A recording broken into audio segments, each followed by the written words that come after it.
Well, good evening, everyone, and welcome to the Brian Crombie Radio Hour on Saga 960. Robots delivering packages and plowing snow. Is it going to happen? I don't know, but Bern Grush does. Bern Grush is the Chief Innovation Officer for Harmonized Mobility, and he's leading standards work on a whole bunch of things in regards to robots today. Bern, welcome to our show. How are you? I'm well. Thank you so much for having me. And My thanks pleasure. for being interested in this obscure subject. So who is Harmonized Mobility? We are, well, there's several of us in the company, there's about 4 or 5 of us all together, but we are focused on those kinds of projects that help harmonize the way technology is being used for mobility. So we take any particular problem and say, how can we make it work? Because there's a lot of technology, but it's very little of it is being thought about in a deployment fashion. There's a lot of talk about robo-taxis, but no one has figured out how to deploy them, how to make them work in vast numbers. And we're doing that same thing with sidewalk robots, learning how to make them work in large numbers, large fleets. So are you designing these robots or designing the standards for the robots? We're designing the standard, and we're designing, after we design the standard, we'll be designing ground control systems to manage them. We will not be building robots. It's a conflict of interest, actually. Actually, that probably makes sense. So tell me, when do you think that we're going to be getting packages delivered to our front doors by robots? You can already in some cities. In the biggest city that does that is Milton Keynes, but they operate in something on the order of 40 or 50 cities, but usually in pilots. So the question is, when can you get it in Toronto? If you lived in the, what's it called, in the Canary District, you could have it delivered that way now. There's a company there called Tiny Mile, and they deliver from a couple of companies. They'll deliver lunch to you if you're in their delivery area. That's already available Via robot. Via robot, yeah. Cool. It's the size of a like a beer cooler that you would take on a picnic, and it's on I don't know how many wheels, 4 or 6. They're usually on 6 wheels, but anyway, it's on a few wheels, and they are teleoperated. So remember when you were little, you had a little radio car that you drove around your living room, bumped into all the lights and chairs? That's how they run those. And how do they not bump into people? Oh, because they've got cameras. They're festooned with cameras, and the person that's operating to make sure that they don't run into anybody. Can this person that runs it run more than one robot at a time? Well, I can't speak for that company, but the company that runs in Milton Keynes claims that they run 3 or 4 at once with one person. I have no way to confirm that because that's all private information to those companies. The fundamental idea is that as you start, one person operates one robot, and as the robot gets more and more intelligent, you can let it go down the block and take over at the intersection. And when it gets really intelligent, then you can let it cross the intersection on its own as well. So the expectation is, and I can't tell you whether this is 2 years or 12 years, but the expectation is one person will be able to run 30 or 40 robots at once, eventually. You're saying as they getting more intelligent, so what? There's machine learning, artificial intelligence in these robots? There better be. The reason I say there better be is because the only thing that's visible to me as someone writing the standard is that they are operating in the places they're operating, and I can see videos of them, which many of them are marketing videos, so I can't rely on those. I do know, in speaking to a couple of the innovators for these devices, that one claims that the robot goes 99% on their own. And whenever an innovator says 99%, he probably means like 65%. That's just how innovators speak.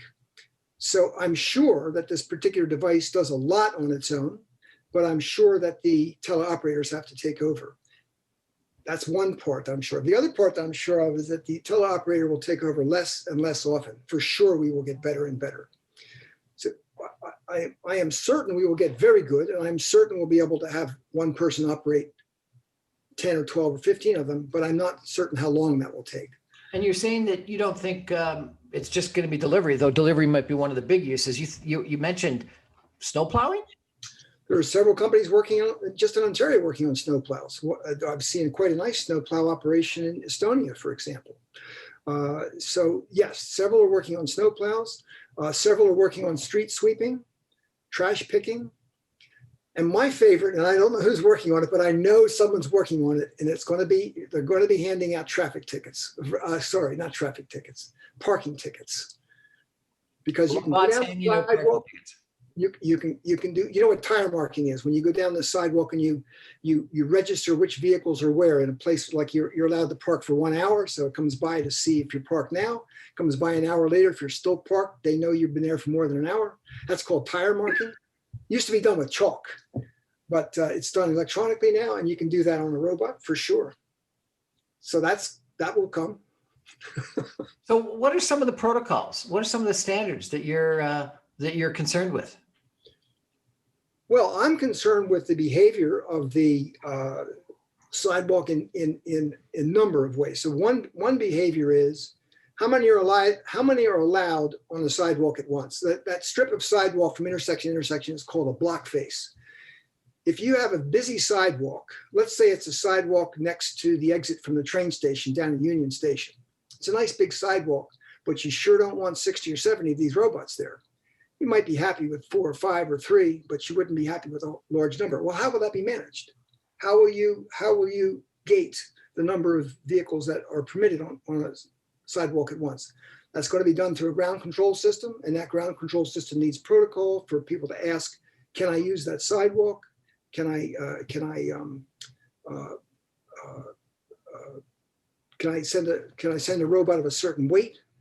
How fast can I travel? So all of those elements about the travel direction. Do I have to do it? For example, one of the elements of the standard is that you could, and it's up to the city, you could just go clockwise. If you can only go clockwise, you can make it a lot safer than if the robots can go in both directions at once. For example.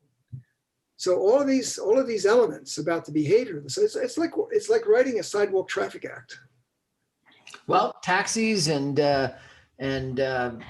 all of our purveyors of hot dogs and whatnot all need to get licensed and adhere to special protocols. So it makes sense to me that robots need to. Who are you working for? Are you working for governments? Well, the ISO, the International Organization for Standards, is in Geneva or Brussels. I forget, Brussels, I think. In any case, that's who is the host of the standard. I approached them. I've been working on standards for about 35 years now for various standards, various things. And I approached them about 1.5 years ago, describing a requirement for the standard. And after some discussion, I've been assigned as the project leader of that standard. It now has 11 parts. The parts are for the sidewalk. There's a part for robotaxis. There's a part that deal with weather worthiness of the robots. There's actually a part that deals with the social language of a robot, believe it or not. The social language, what do you mean by that? Well, pedestrians will be, some pedestrians will be hard of hearing. Some pedestrians will not be able to see very well. There'll be blind pedestrians. There'll be disabled pedestrians. So how is it that a robot, what sounds does a robot make that are recognizable and that you understand that when you hear a garbage truck back up, you know what that sound means. I mean, even if it's woken you up in a motel and you hear it, you know that that's a truck backing up. So what kinds of sounds ought a robot to make to say, excuse me, to say, I'm sorry, to say, I'm afraid? You want to have a robot to be able to say those kinds of things or make sounds that are indicating those things. For example, the robot is programmed to go from one place to another, and it's programmed to stay a certain distance away from pedestrians. It's called you think about it as a social distance or a shy distance. If a person approaches the robot too closely, it could be accidentally and it could be for mischief. So we need the robot to make a sound to say, you're getting too close to me. I'm a little bit concerned. And we need to do that quietly and softly, because if you didn't intend any harm, perhaps you're blind and you just came too close. But perhaps you're up to some mischief and you intend to try to get into the robot, and the robot's nowhere near its delivery point. So we need the robot to make a sound to indicate that it knows you're too close and it's alarmed. And if you continue to get closer, it's warning you that it's going to call for help. So you need to have those kinds of communications so that you're not taken by surprise. Imagine if you just walked too close and all of a sudden a siren went off. That would not be acceptable. Right. We need to make sure that you're, and by the way, if you intend mischief, then the robot needs to look after its property. So basically all of these sounds have gradations. What can the robot do? Oh, the robot could call for help. You're not going to put guns in the robots or tasers or no, electrical shocks. Oh, please, no, none of that. So is that part of the standard, that they can't have self-defense that is harmful? So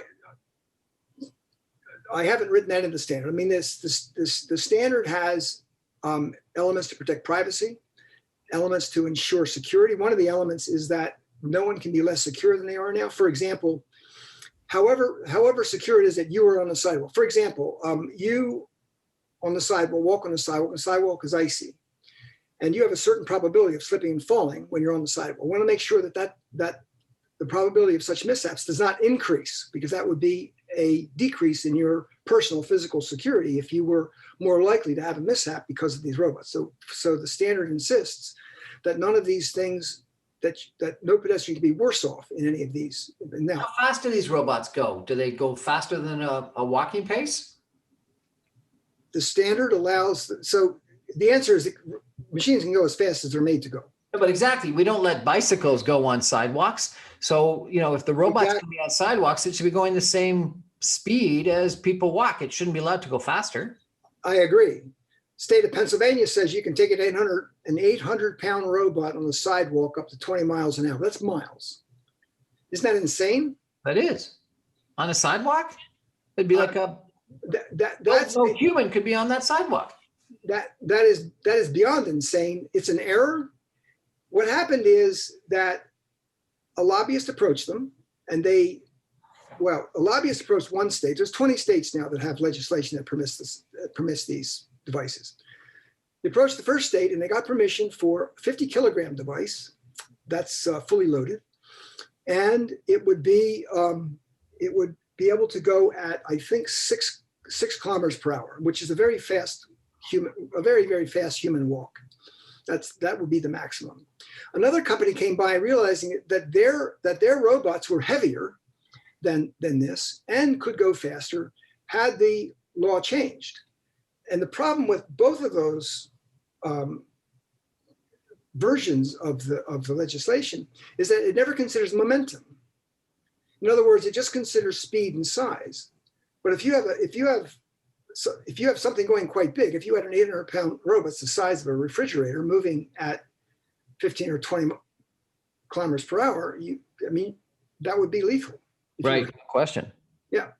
So we don't say what the speed should be.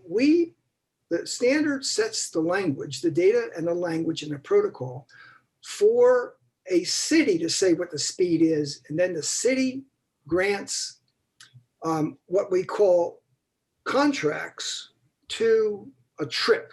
So you are an operator, you would like to send a robot to go from place A to B, and you need to use these 7 block faces to get there. And you need permission to go there, and you need to declare yourself. You need to say, I'm a robot, I am this big, and I'm carrying these kinds of goods, and I need permission to use these sidewalks at this time. And the answer back is that whether it can or not, and the answer back is, here's how you must behave. You must travel on the right. You must keep your speed under this, and all those things. And how it is that you must behave at the intersection, for example, because crosswalks are very much more dangerous than sidewalks because there's now cars involved as well. So basically what it boils down to is that the logistics operator declares what his machine is, and then the municipality provides the permissions for the use of those block faces. By the way, it's not just block faces.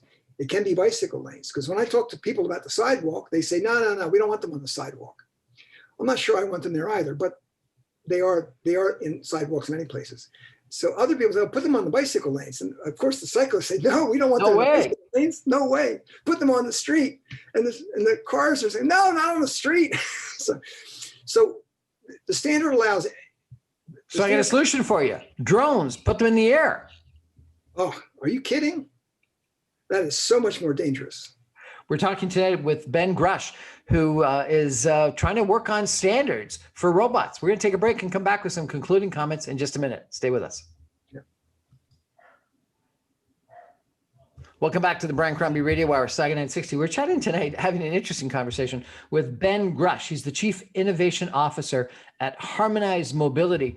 It's a Toronto, Ontario-based company that is working on standards for robots. And it's not something I've ever thought about before, but as Bern, has described some of the problems and some of the issues of these, wheeled robots that can be sizable going along sidewalks and crowded sidewalks, etc.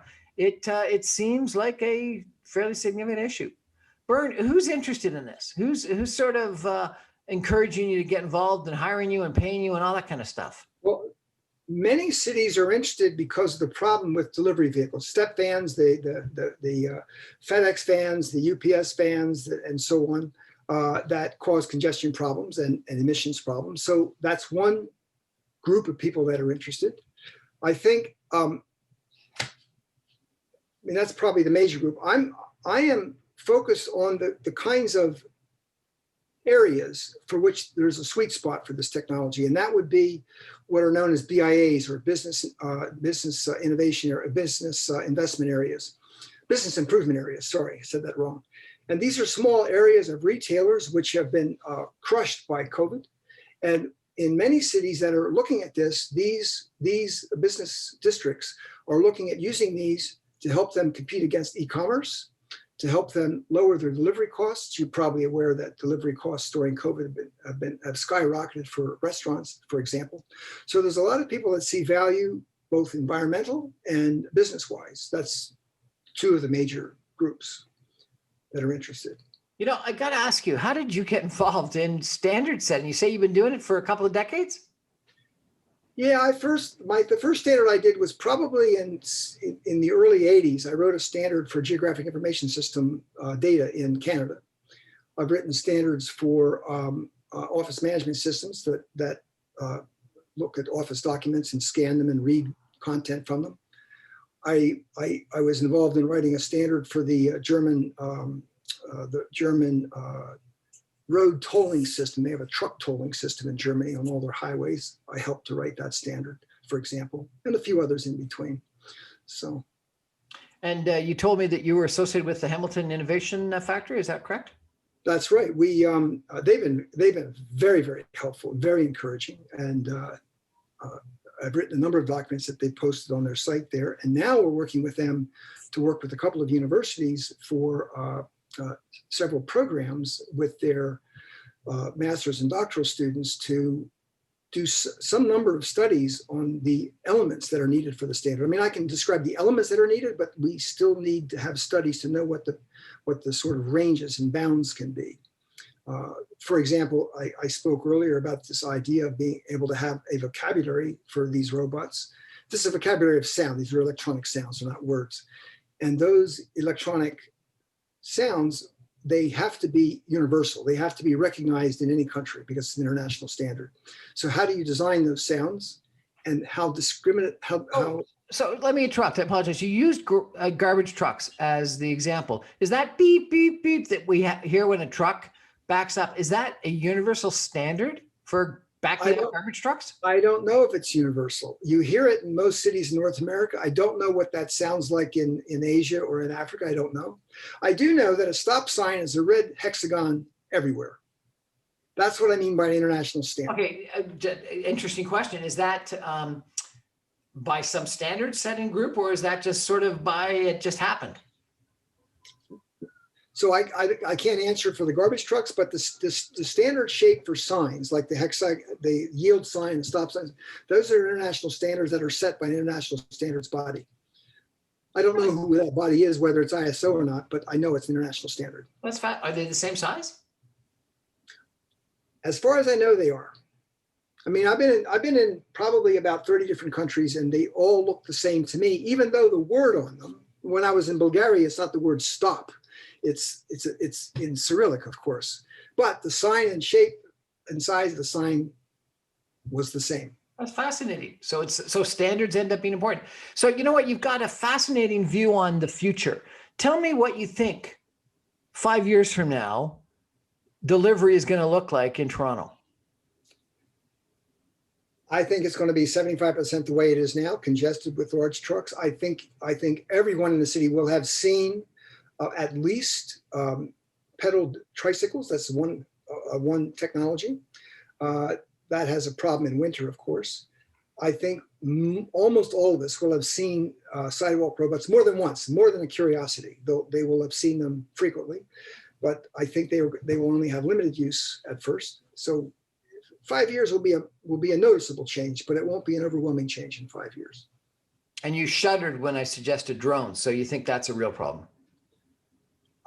It's not a problem in open spaces. It's a wonderful way to get medications from an urban area into a rural area, for example.